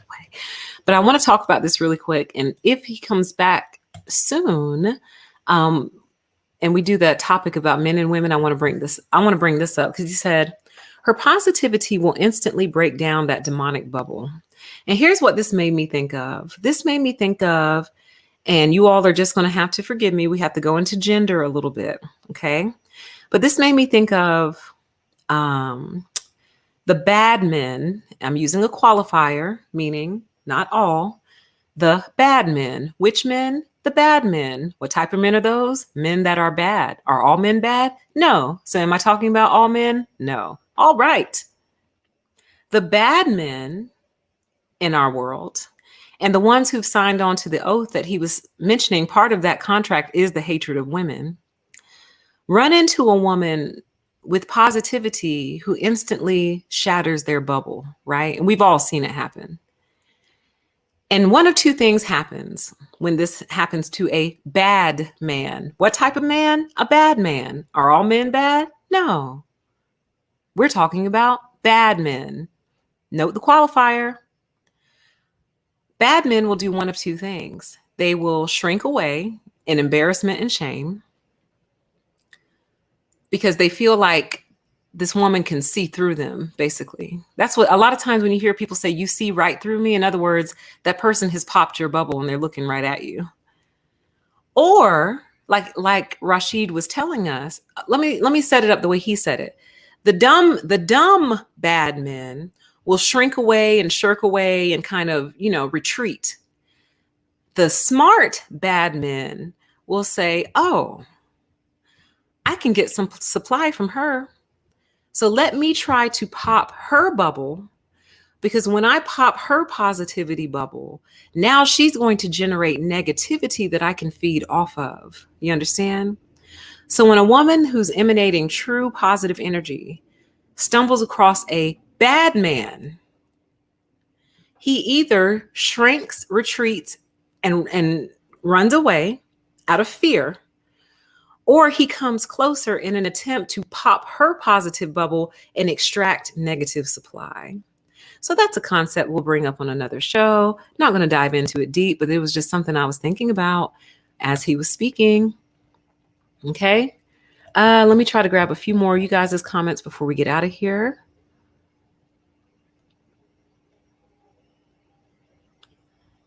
Let's see. Says, when I used to be all buff and roided out, oh my God, I was hated. Yeah, you were popping bubbles everywhere and making people feel insecure about their little, their biceps and their chest and whatnot. I have one of my cousins is like that. So he works out all the time. And I'll never forget, actually, I would love to tell the story if that's okay. When I went to get one of my cats, she got flown to me. So I bought her and the breeder flew her out to me. Okay. And my cousin just so happened to be in town that particular day. And he didn't want me to go up to the airport by myself, very protector type cousin. So I said, all right, well, come with me while I go pick up this little mess. So he came with me, right? So my cousin and I are just standing there, literally just standing, waiting for the guy to, come down the jetway, whatever. And I cannot tell you. Okay, so picture this. So my cousin and I are basically kind of standing like at an intersection in the airport with our backs on the wall. Okay. And a plane just let out. So there's about 100 people streaming past us. Okay. I cannot tell you how many people, how many men like look my cousin dead in his eyes and like stared him down. Like it was the most insane thing I've ever seen in my life. Like literally, because he and I were just like kind of looking in our phone, kind of looking around. I'm looking up because I'm looking for the guy with my baby. But I'm still, we're very much taking in the whole environment. You know what I mean? And like, as I could see this one guy, he stands out in my mind. I would be able to recognize this guy to this day because that's how much it stuck with me. I see him as he's approaching and I'm thinking to myself, does my cousin know this guy? Why is he seems like he's approaching us. But right as he got up on my cousin looks up and this guy just locks eyes with him with like this death stare. And he kept moving and my cousin didn't break his stare either. And the guy just goes on around the corner and I was like, cuz, what was that? He goes, it happens all the time, cuz. I was like, really? He was like, all the time, everywhere I go. I'm like, so people just randomly stare you down like in the street everywhere you go? He's like, everywhere I go, all the time. I'm like, that's weird. That's weird, bro. Like I could see how that could start a lot of fights. Because it's like, do you need something? Are you okay? Like, why? Like he stared at him like he owed him money. Like it was crazy, man. But I understand what you were saying there in your comment. I've seen it happen. Like these people are nuts. People are not well, you guys. So that's one of the reasons I rarely come on camera. People are deeply unwell and my channel attracts a lot of truly profoundly unwell people. Y'all don't see them in the chat much. They contact me directly. The truly unwell ones, they reach out to me directly. So y'all don't see it. But I'm like, your mental stability really makes me question whether or not I ever want to show my face on here because, let's see here. Oh, that's crazy. Let's see. Right. The Prince Rupert's drops. Shout out to one of our old videos. So yeah, so when he was describing how fragile the bubble was, I was thinking of that video. There's an old video on my channel called Narcissists Are Fragile as Prince Rupert's Drops. A Prince Rupert's drop is a piece of glass that was dropped into, what is it dropped into? Freezing cold water or molten? I can't remember. It's dropped into something, but when it's dropped in, it's hot. So I guess it has to be cold water. And it forms like a perfect little teardrop, a little more than a teardrop shape. Picture a teardrop with a tail. Picture a tadpole. It forms a perfect little tadpole shape. Well, here's the interesting thing about these drops. You can hit the head of it, the tadpole head, with a hammer. You can step on it. You can slam it up against the wall. You can shoot it with a gun, and the head will not shatter. It will not shatter. But if you so much as snip the tail of it, it breaks into a million little pieces. And it is so cool and so fascinating and so teachable in regard to how narcissists really are. The head of them is firm and solid and unbreakable, but there is a part of them that if you touch it, you will shatter them into a million little pieces. Now, how cool is that? Like, what are you doing? Like, the head of you can be shot and you will remain intact. But if we so much as breathe on your tail, you shatter into a million little pieces. Unbelievable. So yeah, very good bringing that up. I think that's a great example. So cool, those Prince Rupert's drops. That's old school PTE right there. By the way, guys, I'm going to try something in the weeks to come. I'm going to try going back to my old format, which is essentially, it's not that the format has changed much now, but for my videos, I do heavily edit those. So I'm going to try to go back to one take videos, meaning if I have a topic, I'm just going to hit record. I'm going to speak on that topic until I feel like I've said everything I wanted to say. And then I'm just going to hit upload. Now, understand that that goes against every fiber of my being and who I am as a person. It really does. The only reason the early videos are like that is because I didn't know how to edit at the time. That's the only reason. So to release it like that is going to be very hard for me, but I just want to see if it makes a difference. Because as you all have shared with me many times, you all like the natural conversation. You like that, complete with all the mistakes, errors, and everything. You guys like it. So I don't want to deny you what you like. So I'm going to make an attempt to start going back to my early format videos and just see if they make a difference at all. Yeah, so just be on the lookout for that. So if you come across a video and you're like, wow, this doesn't seem edited, it's not. It's PTE attempting to release her perfectionism to some degree. All right. I just want to leave a nice little legacy. That's all. If, the internet stays up in perpetuity, I'd like a nice little legacy library there. That's all. Let's talk about this really quick.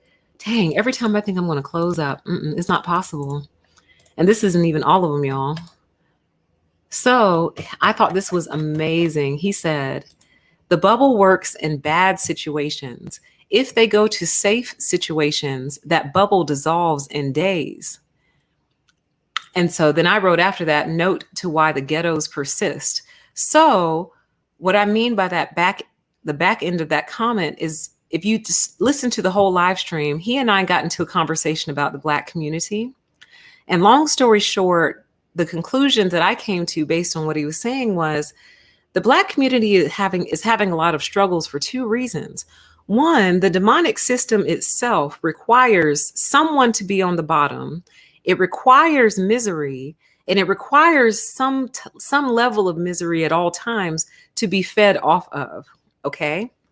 Then the Black community is struggling because internally we have individuals, leaders, celebrities, whoever, who could actually help, who have influence over the minds and could actually help, but won't and can't. And the reason they won't and can't is because helping us would break their demonic contract and put them at risk for punishment. So what it causes is a perfect storm, okay? Now, in regard to what he said, which is the bubble works in bad situations. If they go to safe situations, that bubble dissolves in days. Note to why the ghettos persist. So the reason that you'll never see the ghetto transform into anything other than what it is because it has to exist. Because to change that environment is to dissolve all of the demonic contracts within it, all of them. And that is extremely risky for anyone who's intentionally engaged in a demonic contract their whole entire life. The ghetto has to remain because there has to be some layer of misery somewhere in the system. Someone has to be unhappy. Someone has to be poor. Someone has to be around violence and chaos and destruction. It has to exist. And I would go a step further to say every city needs a ghetto, because if you take the ghetto out, you are removing the protection from that city, basically. Because to remove the ghetto and to make everything like living standard or above is to break the demonic contract in some way. The contract requires someone to be on the bottom at all times. Do you understand? And then if you take that a step further, the individuals within the ghettos who keep the destruction going don't ever leave. And the reason they won't leave is because all their bubbles would dissolve in days. They would break apart in days. Then now you are no longer who you are. If you've built your whole identity in the demonic bubble, for that bubble to shatter, now you don't know who you are anymore. So the ghetto must persist at all times for everyone involved. Y'all, that's a deep conversation. I really want to get into that with him. Really, really, really, really want to get into this conversation with him, because it all makes perfect sense. Okay.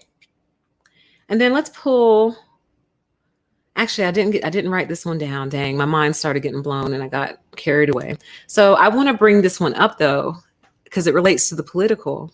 What he was essentially saying was both wings of the political party are a farce. And here's why. The Republican Party and the Democratic Party are a farce because they are both protecting the paper money. That's what he was saying. The Republicans are protecting the paper money for the rich people. The Democrats are protecting the paper money for the poor people, but they are both protecting the paper money. Do you understand? So in essence, and like for some reason that like took my brain, popped it out of the top of my skull and like sat it on the countertop for a few minutes. I was like, oh my God, they're both fighting over paper money. You know, the Republicans don't want their paper money taxed and no taxation without representation and all this and that. The Democrats want the paper money protected to make sure that other people can get to it so they don't, I don't know, starve and die on the street. But the problem is we're both fighting about and over paper money, fiat currency. It's all fake. It's all fake. So it's like, and I feel like I'm butchering it at this point. I feel like I'm not doing a good job. It makes sense in my head. I hope it makes sense to you or made sense to you when he said it. But I was like, oh my God, well, would you look at that? We're all fighting over the same paper money. Isn't that interesting? And just the Republicans protect it for the rich, the Democrats protect it for the poor, but it's all paper money.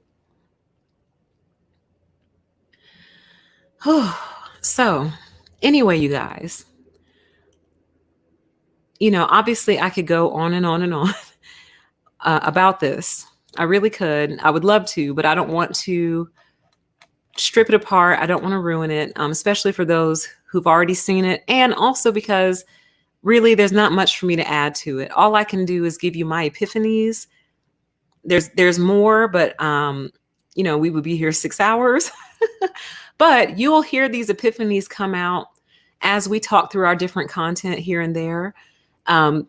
Because like I've told you all guys before, it's like I have a perfect working memory. I just can't access it, which really sucks. It's like having a great computer. You just can't log in.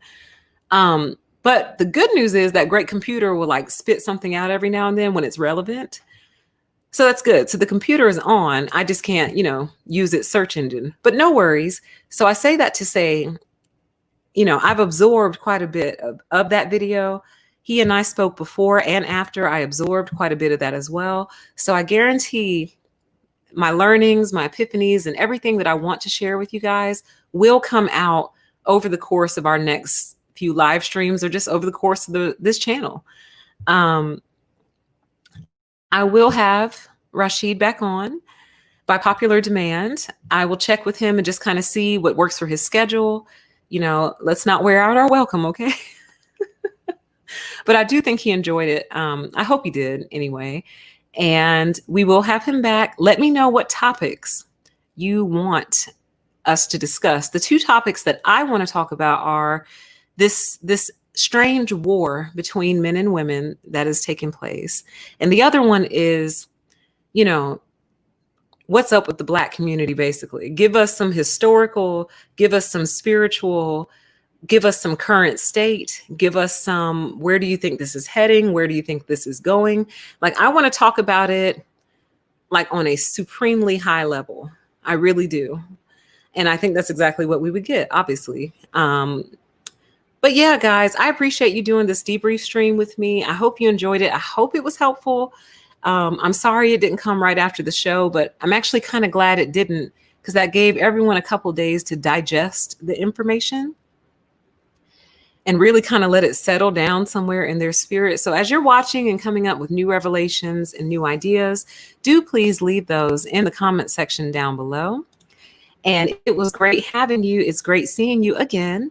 We will do this again very soon because, as you know, thanks to our wonderful sponsors, who I'll shout out again really quick, thanks to our wonderful sponsors, all of December 2020 is unlimited live streaming.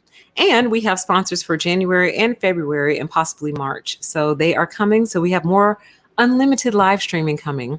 Thank you so much to my sponsors, Teens to Be Heard.